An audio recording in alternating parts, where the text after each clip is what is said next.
السلام علیکم پیارے بچوں، آج ہم اس ویڈیو میں سبق افی ماحولیاتی آلودگی کو مکمل کریں گے۔ نیچے لکھے ادھورے جملوں کو مکمل کریں۔ ان کے ہم نے جواب بھی ساتھ ہی لکھے ہیں۔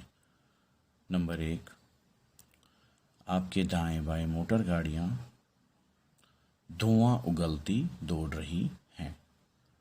نمبر 2، کہیں مشینوں کی آواز کانوں کو جھنجھوڑ رہی ہے۔ نمبر 3، ہر طرف مشینوں کی بھرمار ہے۔ نمبر 4، ہوا، پانی اور خوراک ہر جاندار کی بنیادی ضرورت ہے، لیکن یہ سب آلودگی کا شکار ہیں۔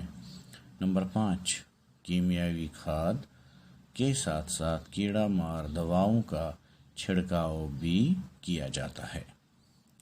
نمبر 6، ایک طرف انسانی ترقی کا ایک بڑھتا ہوا سیلاب ہے، دوسری طرف اس کی تباہ کاریاں ہیں۔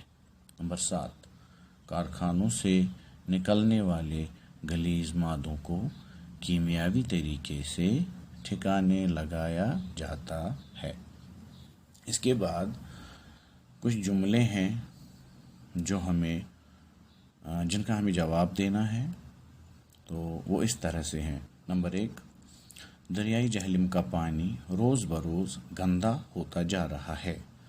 ہم کس طرح جہلم اور اس کے پانی کو گندا ہونے سے بچا سکتے ہیں؟ آپ اپنے لفظوں میں بھی لکھ سکتے ہیں، اور میں نے یہاں پہ اس کا جواب ایسے لکھا ہے۔ حکومت کو چاہیے کہ گھروں، محلوں اور گلی کوچوں کے نکاس کے لیے باقاعدہ اور مؤثر بندوبست کیا جائے، تاکہ یہ نکاس کی گندگی دریا میں جا کے نہ ملے۔ ہم پر بھی یہ ذمہ داری عائد ہے کہ ہم اپنے گھروں اور بازاروں کا کوڑا کرکٹ نصب کیے گئے کوڑے دانوں میں ہی ڈالیں، تاکہ یہ گندگی بارش اور برف باری کے موسم میں بہہ کر دریا میں نہ جا پہنچے۔ دوسرے کا جواب ایسے ہے۔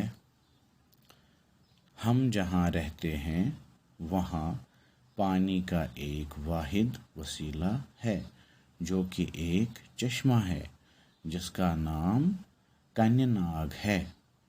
اس کے پانی کو صاف رکھنے کے لیے ہمیں ایسے تدابیر کرنے چاہیے کہ کوئی بھی قسم کی گندگی اس کے صاف شفاف پانی میں نہ جا ملے، اور جتنا بھی کوڑا کرکٹ اس وسائل کے آس پاس دکھے اسے فوری طور ہٹا کر صحیح جگہ پھینکنا چاہیے۔